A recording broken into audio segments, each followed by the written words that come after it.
Така е. Да, просто не му е мястото на улицата. Добре.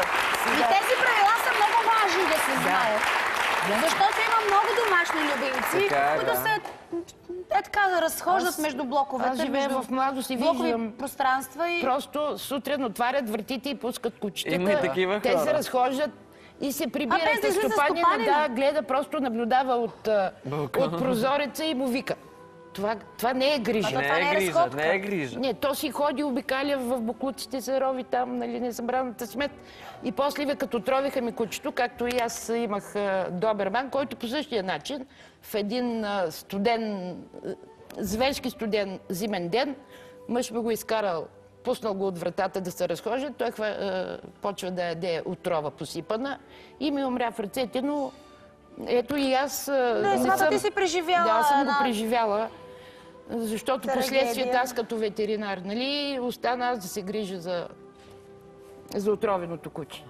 Нали, ето и аз съм допуснала грешка, като не съм възпитала мъж ми, как да ходи да го изкарва. Аз имам въпрос. За съжаление. Да, Александър, кажи. Да. Правилно ли е?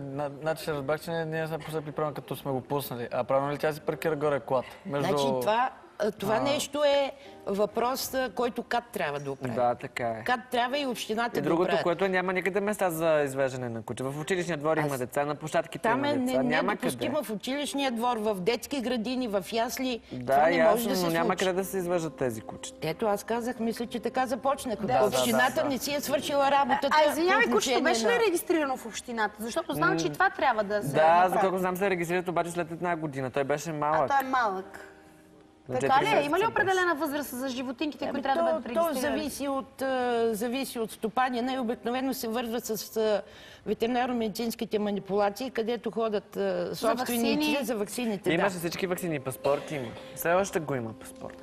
Ами, съжалявам, наистина съжалявам, но съжалявам. мисля, че от Много тук неприятен нататък такъв вие ще се емоционален научите, инцидент. ще знаете вашите задължения, за да може да изисквате от другите. Точно затова аз попитах къде да. хората да се информират, защото ако той е знал, че е задължително да се извежда с каишка, може би съм майка знаела. му и тя ще знае, нямаше да се случи, то- както и ти самата си пострадала, нали, така е, преди така е. години. Преди 10 години се случи това нещо, но... Отделно да ви кажа, Да. както вие казахте, си пускат хората кучета, има и много опасни поради, които ги пускат без каишка. Да, което има е и Това най-страшното. говоря. Трябва да се възпитаме. Когато искаме да гледаме нещо, трябва да се възпитаме и да спазваме законите. Някой казва, няма закон. Има. Закон има. Има закон за ветеринарно-медицинската дейност. Има закон за защита на животните. Стига да се информираш, да го потърсиш. Да. А как се, те на практика, как се прилагат тези закони? Ами, според... Днес, например, сега ще поясним. Тук трябваше да има още една гостенка, но за съжаление тя Лучия се казва. Момиче от Пазарджик, което си е купило куче от развъдник. Жалбата, извинявам се, Не, само жалбата секунда. дойде при мен и аз отговарях. Да, точно ти Лично трябваше аз съм да коментираш този отговаряла. случай. За съжаление, момичето не можа да дойде. Да. Тези закони всъщност как се прилагат? Някой контролира ли тези развъдници за животни? То си е взело момичето куче, получило, дошло е с разстройство, имало някаква зараза, където разбрах, че 6 месеца след това тази зараза не може да се изчисти, дори от дома Ще на отговоря на стопанина. въпроса. Да, коментирай, моля ти се. Ще коментирам. Първо, госпожата Лучия, Лучия, тя си поръча куче онлайн. От интернет. И аз моето така го Ето и той се е поръчал Сега, куче в интернет. вие може би сте на коректен човек попаднали. Не е коректно. После ще кажа, и аз имах проблеми при това. Значи, ето, че проблеми съществуват. Да. И поръчвай си куче. Поръчва го кучето, прави си среща с този човек, който е там, Дочев, мисля, че се казваше. Той дава кучето, тя му дава парите, няма документ, няма ветеринарно-медицинска книжка. Няма нищо. Нищо. Едно куче. Да, едно куче. Тя дори не му запомня физиономията. На човека. Кой е? Да. Пише жалба госпожата до Комисия за защита на потребителя. Идва жалбата в нашата служба и естествено се пада при мен. Да. Чета аз, тя казва, някъде около Божурище има развъдник. Някъде. И започват колегите от службата, която обслужва за региона София област, започват да търсят, отиват Божурище. Това е следата. Нищо нямаме. Около Божурище. Около. отиват в Езграл, в общината. Не намират. Нищо не намират. Всъщност то може и там да няма развъдник. Аз ще ви кажа после по мое лично разследване какво съм разбрала. Ти самата си направи какво да направя? А с това куче какво се случи с това момиче? Нищо, кучето умря. А защо умрял? Защото е било болно от паравироза. Тя няма ветеринарно-медицински документ. Няма вътре, значи, няма нищо, което да докаже откъде е. То може да е откраднато от някъде и да я дадено срещу пари. Нищо. Абсолютно никакви данни, където ние можем да се хванем и да направим проверка. Да. И ти направи всъщност свое си разследване. Мое си разследване. Защото интернет е наблъскан с всякакви обяви. Значи Продавам кучета, продавам котки, продавам папагали. Аз не съм специалист в тези... Следи. Не съм специалист по интернет там да се разправям. Нищо не разбирам. Но ти направи собствено разследване.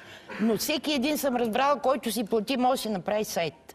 Някой, ако иска, може да продава и космически ракети. Нали? Ако иска. Пише там, стига някой да му даде пари. И някой да му се върши. Да. Това разследване докъде доведе? Да, добре, ще кажа за това и след това искам да кажа как не бива да бъдат наивници хората, които искат да си купуват куче или коте или зайче. Имахме проблеми.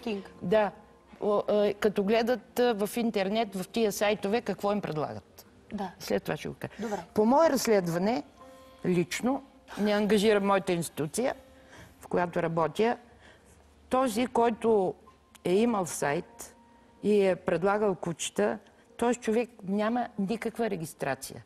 Регистриран е като физическо лице. И има разрешение да отглежда папагалчета, зайчета, мишки. Да. За лабораторни изследвания. Всъщност не е имал разрешение за кучета, да развъжда, да се занимава с кучета. Обаче пък не е регистриран като фирма Зооелит, която госпожата казва, че от тази фирма, от този развъдник е взяла кучето. Но ти си видяла... Не съм видяла, аз съм разбрала. Разбрала си, проверила си. Ами знаеш го кой е човек? По име да, но не съм го видяла така визуално. А защо не се свърза с него, да го се издири и да му се наложат някакви санкции? Не може да му се... Тя е написала госпожата развъдник Зооелит. Няма такова нещо. Няма никъде регистрирано Зооелит. А в сайта има името? Може, обаче ние гледаме по документи. В сайта могат да напишат всичко. Ама в интернет, ако има телефон, има име, защо не се обади? Не, няма. А тя как се е свързала? Има. Не знам.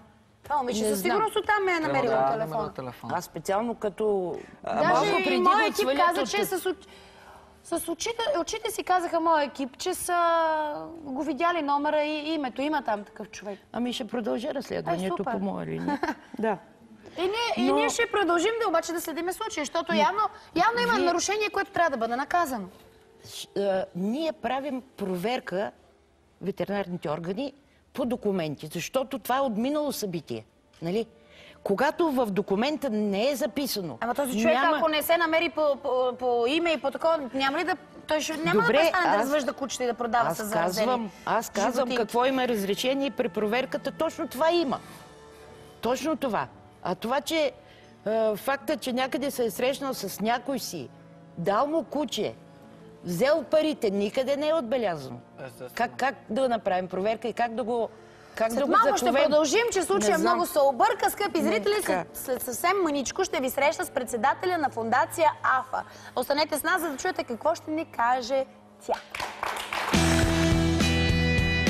Вашата история има значение. Запишете се за участие на телефон 80 66 366 с код за София 02 или на мобилен 0879 99 80 41, както и на имейл адрес spodeleno@noframe.tv.